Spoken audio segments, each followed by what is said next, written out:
경주다라는 얘기고요. 어제 말씀드린 대로 영혼이라고 하는 순환 개념을 이어받아서 시간이 여러 세대들을 잠시 나타났다가 사람이 눈앞에서 사라지는 플래시, 섬광, 비유할 수 있습니다. 이제 그 사라진다는 것은 그래서 끝이 아니다라는 것이죠.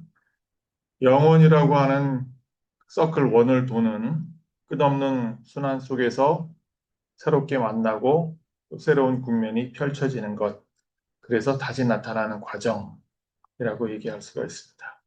그래서 영혼이라고 하는 것은 사람이 마음으로는 완전히 파악할 수 없는 그런 과정입니다. 인간이 유한한 마음으로는 완벽하게 이해할 수 없는 그러한 겸손을 인정하면서도 이제 하나님의 마음 속에서는 모든 피조물들을 완전하게 품는 그런 계획이 있습니다. 왜 하나님께서 모든 피조물들을 품는가? 그 피조물들에게 하나님께서 주고자 하는 목적이 있죠. 무한한 기회를 주고자 하고 끝없이 성장할 수 있는 그런 삶을 펼쳐나가고자 합니다. 그리고 영원한 생명으로 이루어진 그 여정으로 나아가라고 초청하는 것입니다. 우리 인간 사회에서 이제 경험이 굉장히 중요하죠. 그러나 영적인 생활에서도 사실은 경험이 전부 다인데 이 경험이 뭐냐? 뭐 이것저것 겪는 것을 경험이라고 하지 않습니다. 하나님을 사랑하는 아버지로 체험하는 것만 경험이라고 합니다.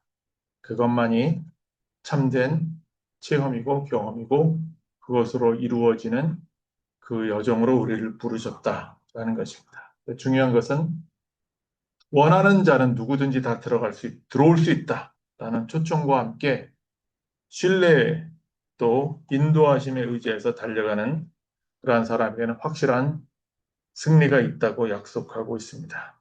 그래서 첫째로 우리 눈앞에서 사라지는 그러한 것이 결코 소멸이 아니라는 것, 그리고 우리 앞에 누구든지 참여할 수 있는 영혼의 경주가 열려 있다는 것입니다. 첫 번째 제목을 같이 읽겠습니다. 사라짐은 소멸이 아니라 잠시에 불러섭니다. 시간의 조각들은 사람들이 나타났다가 사라지는 이제 어떤 인간이 섬광, 인격이 섬광 이렇게 표현할 수 있는 한 계절 동안 보였다가 사람의 눈에서 사라지는 것이 우리의 현세적인 삶이죠. 그러나 그 사라짐은 완전한 소멸이 아닙니다.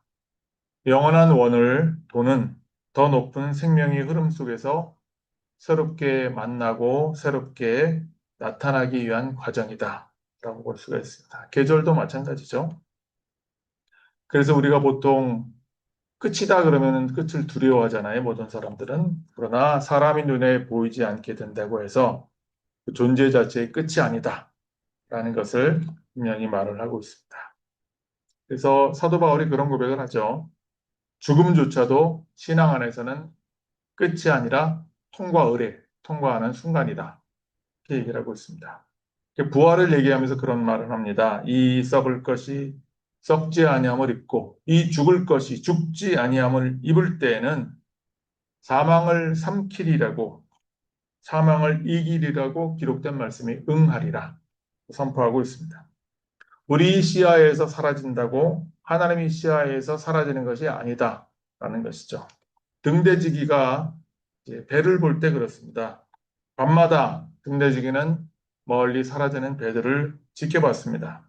배는 수평선만 지나면 수평선 너머로 사라집니다. 그러나 그는 알고 있죠.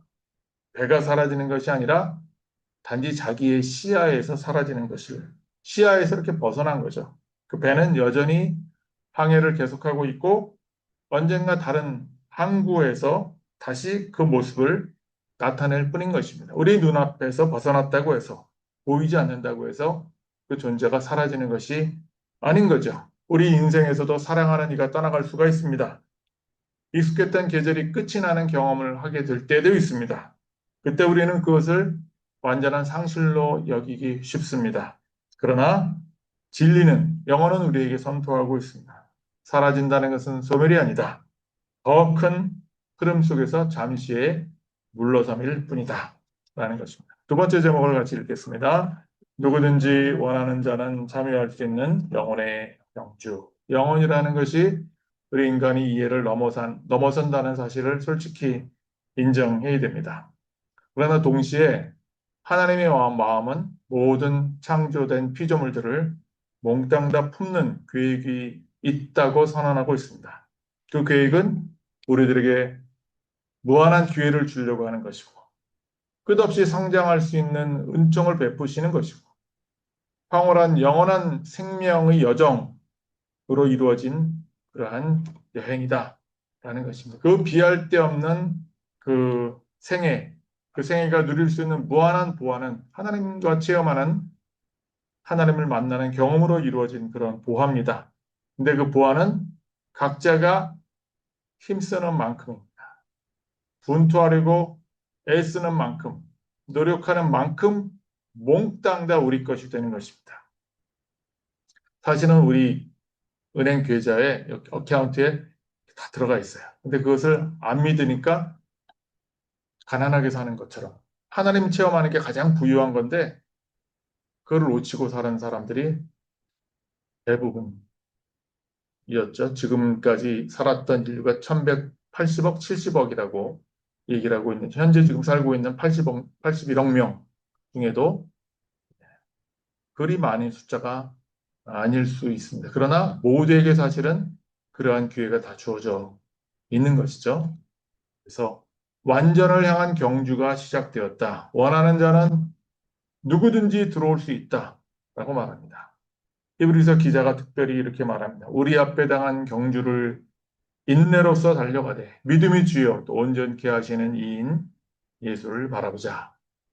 히브리서 12장 1, 2절 말씀하고 있습니다.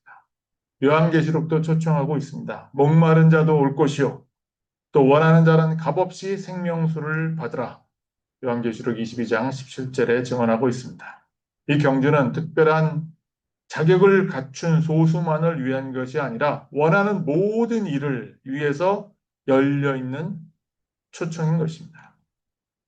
한 마라톤 대회 이야기가 있습니다. 그 대회는 나이를 따지지 않습니다. 경력도 따지지 않습니다. 실력도 상관이 없습니다. 완주만 하면 누구에게든지 똑같은 메달을 수여했습니다. 맨 앞에서 뛰는 선수도 몇 시간 뒤 걸어서 결승선을 통과하는 이도 똑같은 환호를 받았습니다. 대회 관계자가 이렇게 말합니다. 우리가 축하하는 것은 순위가 아닙니다. 포기하지 않고 끝까지 달리는 것입니다.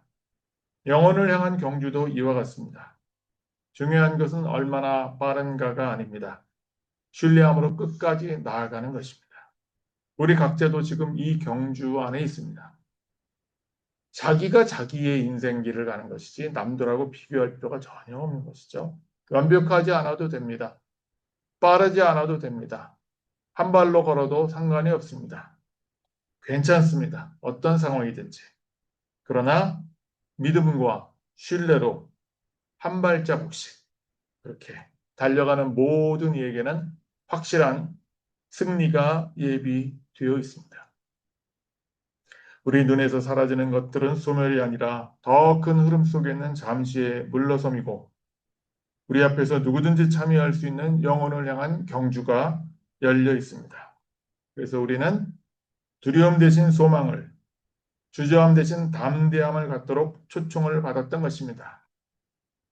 이번 한 주간 내가 붙들고 살았던 상실의 슬픔도 또 내가 망설이고 있는 그 경주의 출발선을 다시 바라보면서 믿음으로 한 걸음 내디딜 수 있는 복된 결단의 시간이 되시기를 주의 이름으로 축원합니다.